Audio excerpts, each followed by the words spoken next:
हम लोगों को इस बात का गौरव है कि भाजपा अपने संकल्प पत्र के प्रत्येक वादे को पूरा करती है। जो हम कहते हैं वो हम करते हैं।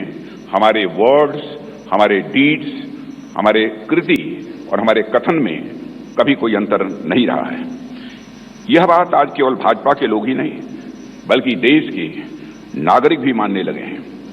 यही विश्वसनीयता हमारी सबसे बड़ी ताकत है। हमने जम्मू और कश्मीर से धारा 370 समाप्त करने की बात कही थी। आज धारा 370 समाप्त हो चुकी है। हमने महिलाओं के लिए विधायी संस्थाओं में 33% आरक्षण की बात की थी। प्रधानमंत्री मोदी जी की प्रेरणा से नए संसद भवन का उद्घाटन होते ही पहला कानून नारी शक्ति बंधन अधिनियम के रूप में देश के सामने आया है। साथियों, हमारे संकल्प पत्र में अयोध्या में भगवान राम के भव्य मंदिर के निर्माण का मार्ग प्रशस्त करने की बात भी कही गई थी।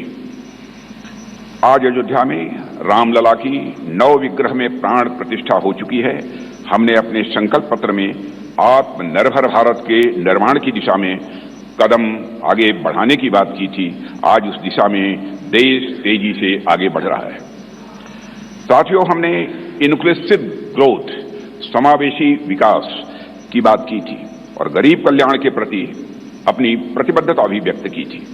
प्रधानमंत्री मोदी जी की गरीब कल्याण के प्रति संवेदनशीलता का इससे बड़ा उदाहरण और क्या हो सकता है कि देश के 80 करोड़ से अधिक जरूरतमंद व्यक्तियों को प्रधानमंत्री गरीब कल्याण अन्न योजना के तहत 2020 से लगातार मुफ्त राशन दिया जा रहा है और मोदी जी ने इस योजना को 2029 तक चलाने का संकल्प भी व्यक्त किया है। साथियों, प्रधानमंत्री मोदी जी के नेतृत्व में हमने पिछले 5 वर्षों में संकल्पित भारत, सशक्त भारत के संकल्प को पूरा करने पर सफलतापूर्वक काम किया है। अब हम भारत के 140 करोड़ नागरिकों के सामने अपना नया संकल्प पत्र प्रस्तुत करने जा रहे हैं। भारतीय जनता पार्टी के जिस संकल्प पत्र को आज हम जनता के सामने प्रस्तुत कर रहे हैं उसे तैयार करने में बड़ी एक्सटेंसिव और कम्प्रिहेंसिव एक्सरसाइज भी की गई है। संकल्प पत्र समिति के पास 3 माध्यमों से सुझाव आए। पहला, रथ के माध्यम से सुझाव हमारे पास आए। दूसरा, संस्थाओं और व्यक्तियों द्वारा पार्टी संगठन के माध्यम से सुझाव आए, हम तक पहुंचाए और बड़ी संख्या में ऑनलाइन इनपुट्स भी हम तक आए। 4 लाख सुझाव नमो ऐप के माध्यम से भी आए हैं। करीब 10 लाख सुझाव वीडियो के माध्यम से आए हैं।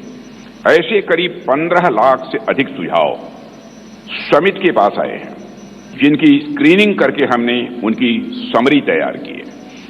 उनमें से मुख्य मुद्दे ढूंढे गए और उस पर चर्चा हुई कि इन मुद्दों पर हम क्या कर सकते हैं।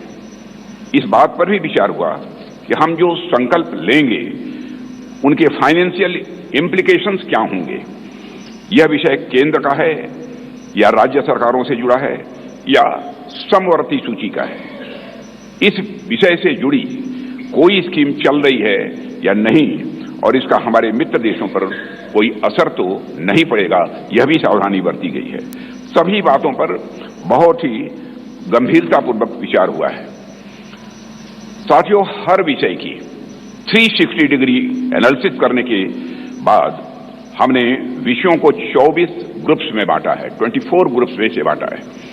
इनमें से 10 सोशल ग्रुप्स बनाए गए जिनमें गरीब, युवा, मध्यम वर्ग, नारी शक्ति, किसान, श्रम शक्ति, मछुआरे, एसएमईज, विश्वकर्मा, स्मॉल ट्रेडर, वंचित वर्ग, सीनियर सिटीजन एवं सबका साथ सबका विकास, जिसमें समाज के अन्य पिछड़े व कमजोर वर्ग शामिल हैं। इसी तरह जीवन और गवर्नेंस के जुड़े मुद्दे के 14 सेक्टर में बांटा गया है इन्हें और इनमें पहला है विश्व बंधु, जिसमें भारत के अन्य देशों के साथ संबंध की बात की गई है। फिर है सुरक्षित भारत, जिसमें भारत की आंतरिक और बाह्य सुरक्षा का विषय है। तीसरा है समृद्ध भारत। चौथा है ग्लोबल मैन्युफैक्चरिंग हब। पांचवां वर्ल्ड क्लास इंफ्रास्ट्रक्चर। छठा ईज ऑफ लिविंग। 7वां विरासत का विकास, 8वां है गुड गवर्नेंस यानी सुशासन, 9वां है स्वस्थ भारत, 10वां गुणवत्तापूर्ण शिक्षा, 11वां है खेल का विकास, 12वां है सभी क्षेत्रों का संतुलित विकास करना, 13वां है इनोवेशन एंड टेक्नोलॉजी और 14वां है सस्टेनेबल इंडिया, जहां पर्यावरण से जुड़ी हुई बातें हैं। हमारे संकल्प पत्र का हर संकल्प मोदी की गारंटी से युक्त है। मित्रों, आज भारतीय राजनीति में मोदी की गारंटी 24 कैरेट सोने जितनी खरी मानी जाती है। इसलिए मुझे कहने में रंच मात्र भी संकोच नहीं है कि हमारा संकल्प पत्र भारत ही नहीं, दुनिया के राजनीतिक दलों के मैनिफेस्टो के लिए एक गोल्ड स्टैंडर्ड है। और मुझे पूरा विश्वास है जिन संकल्पों को हम यहां रख रहे हैं वह 2047 तक एक विकसित भारत के निर्माण के प्रधानमंत्री मोदी जी के संकल्प को जहां यह आकार भी देगा वहीं यह विस्तार भी देगा और उसे साकार करने में भी यह मददगार साबित होगा।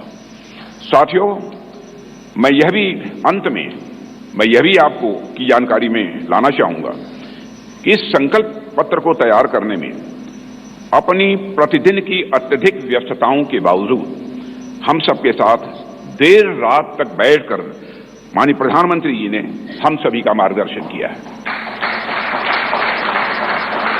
उनके पास बैठने के बाद और उनके विचारों सुनने के बाद मैं स्वयं इस नतीजे पर पहुंचा, कैसा होगा हमारा विकसित भारत, जहां इस संबंध में उनके अंदर पूरी स्पष्टता है, वहीं पर आत्मविश्वास है कि यह हासिल होकर रहेगा। साथियों, इस इलेक्शन कमेटी की कन्वीनर श्रीमती निर्मला सीतारमण जी और जितने भी हमारे इलेक्शन कमेटी के सदस्य हैं, इलेक्शन मैनिफेस्टो कमेटी के, उन सभी के योगदान की मैं सराहना करता हूं।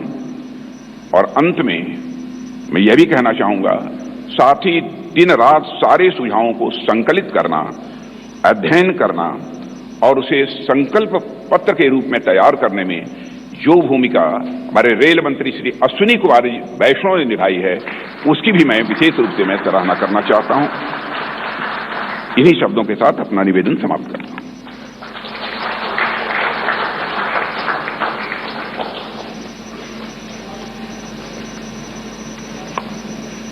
संकल्प पत्र लोकार्पण का आज का दिन विशेष हम सब के लिए है। आज 14 अप्रैल भारत रत्न पूजनीय डॉक्टर बाबा साहेब भीमराव अंबेडकर जी की जयंती है और इस शुभ दिवस पर मैं आदरणीय प्रधानमंत्री जी को, आदरणीय राष्ट्रीय अध्यक्ष जी को और अन्य सभी नेताओं को संकल्प पत्र का लोकार्पण करने का नम्र अनुरोध